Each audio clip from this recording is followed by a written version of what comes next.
Hello some viewers, how are you all? Welcome back to another video. Guys, in this video we are going to see how to insert multiple documents at once.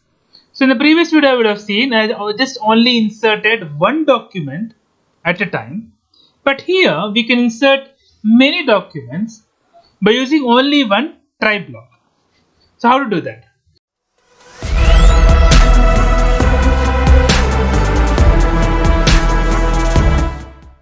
So let me copy this. So every channel may have multiple playlists. So my channel also has a multiple playlist. So here I just have to copy this. So I have to write here JavaScript playlist. So that is the same channel. So I have to write Azhar Techno Coder. So number of playlists is 43. JavaScript I have 84 videos, and I can copy the same channel. So author is Azhar. This playlist is active. Yes, I'm adding more videos each and every day. So I can write a MongoDB playlist.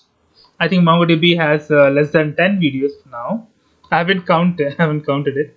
So let's see MongoDB playlist.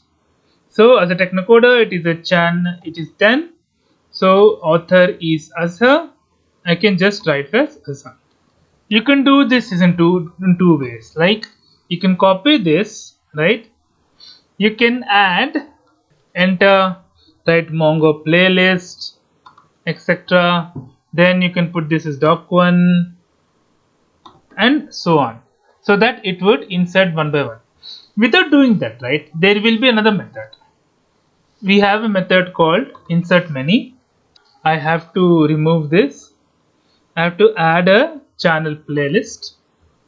Await channel playlist dot. If I put dot, I should be getting insert many, and here insert many you can easily recognize by this. It's an array, right? We can take each and everything one by one. So I'll take VBScript playlist. I want to add it. So before that, let me delete all this, right? We have 4 documents here. So in order to avoid the confusion, let me delete each and every document. So now I'll delete this. I'll delete this also. So I have deleted everything. See, this collection has no data. Now I am adding VBScript playlist. I have to give a comma. So I'll add MongoDB playlist, JavaScript playlist. So I hope it's visible. I think it should be visible. So now I'll put console.log of doc. So let me clear the screen. I think I can put this terminal on the top. So now I have executed this. So 43 videos, 10 videos, 84 videos. So now all the 3 has been successfully executed. So let me clear the screen here. So let me go back and reload the documents. So I click on view. I reload the data. So I can see this has a number of videos as 43, number of videos 10, number of videos 84. So we have successfully inserted more than one documents by using insert many. So that's it for the video, guys. If you like the video, please click on like. If you're a new viewer, please click on subscribe. Till then, guys, take care. Have a great day. Bye bye.